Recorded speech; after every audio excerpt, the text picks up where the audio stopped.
Open sentences. A mathematical statement with one or more variables is called an open sentence. An open sentence is neither true yet nor false until the variables have been replaced with specific values, such as the replacement set.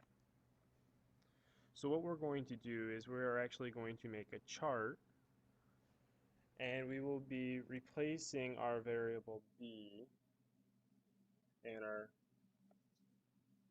open sentence and find out which of these values in our replacement set does create a solution, which we will call the solution set. So let's go ahead. Let's label this first column as our variable b, and then this is our equation, and then our last column will involve us stating whether it's true or false.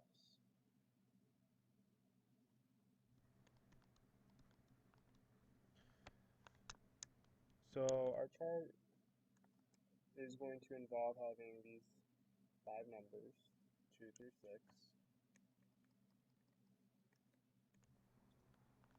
So we will be plugging in these values into our equation. So these are the values we'll plug in for b, and in doing so, we will have to evaluate the left-hand side of this equation to see if it matches the right-hand side. Now you will have to follow your order of operations. So as we go through this first one here, we have 8 minus 2, which is 6, and 6 times 3 is 18. So this statement is false. And then we just keep on going down in order here. So then 8 minus 3 is 5, and 5 times 3 is 15. So 15 does not equal 6, so this is false as well. And we just continue on here.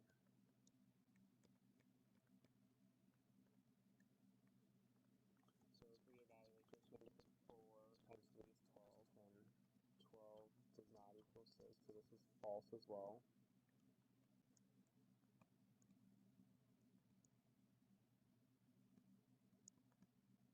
And then we have 3, and 3 times 3 is 9.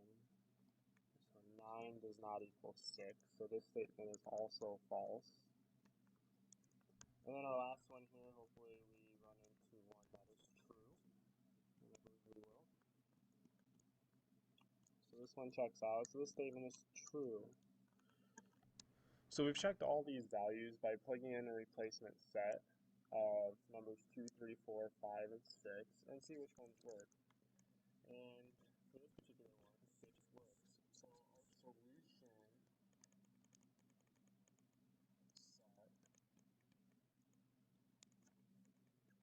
for this open sentence is the number 6. And that would be our answer. So it's kind of a pre-process to getting to solving equations. It's just checking out values to see where it'll make the statement true. Now let's go ahead, let's take a look at something a little bit more interesting and a little bit more valuable when it comes to dealing with open sentences, and that is the inequality.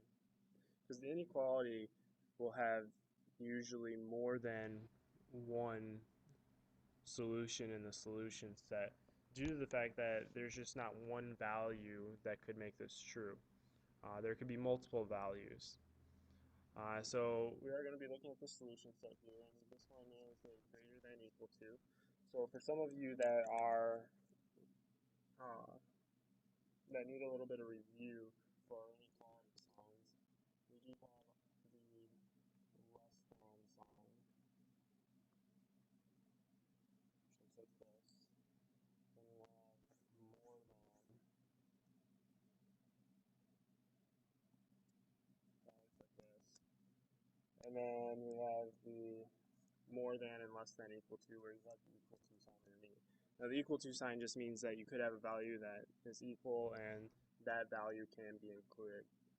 Whereas the less than and the more than, if the two sides did equal each other, the statement would be false. So once again, we're going to do the same things like we did above on this column, looking at inequality. So our first column will be z, our second column will be our expression, our actual inequality statement. And then our last column here, we'll look at if the number makes it true or false. Now we are going to be using a little bit larger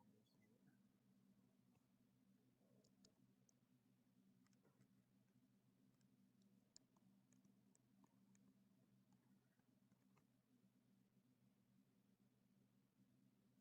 So if we take a look at this first one here, we're just going to plug in 20 every place we see z, so there's only one place here.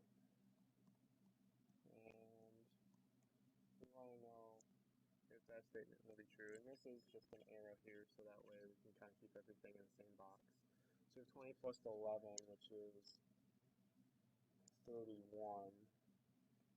And the question is, well, is 31 greater than or equal to 32? Well, we know from our numbers here that 31 is not bigger than 32. So this statement is false. So 20 will not be in our solution set. And then we'll just continue on here.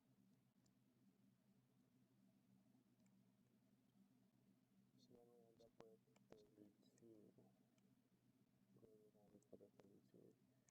Now this one, because of the equal sign, we are looking for greater than equal to. This particular one is going to be true.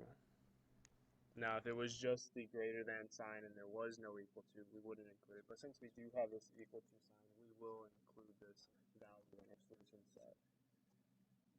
Then what about 22?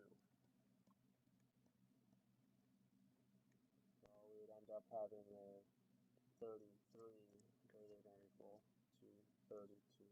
And that would also be true.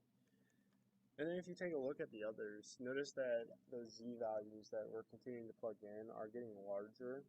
And notice what's happening over here once we finish the evaluating process.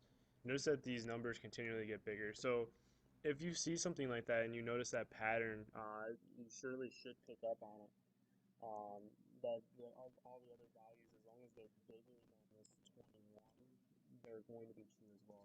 But let's go ahead, let's just fill out the chart, and we will see that they are all indeed true from this point onward.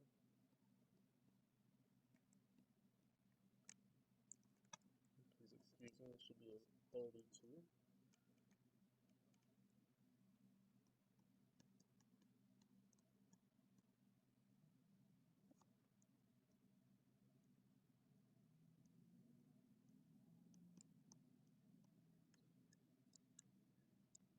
So if we look here, we have 1, 2, 3, 4 values that are true. So our solution set for this inequality statement are going to be those 4 numbers. And notice we do have these little squiggly brackets here. We do use squiggly brackets because it is a set of numbers. So we have 21, 22, 23, and 24. Okay. So these are actually the solutions. Now you could say that there are other solutions as well, but we can't particularly say that for this open statement because we did have a replacement set. So those were the only values being considered. Alright. Well, I hope you enjoyed the video, and I will see you tomorrow in class. Just a quick reminder that you do have a homework check in the morning over order of operations.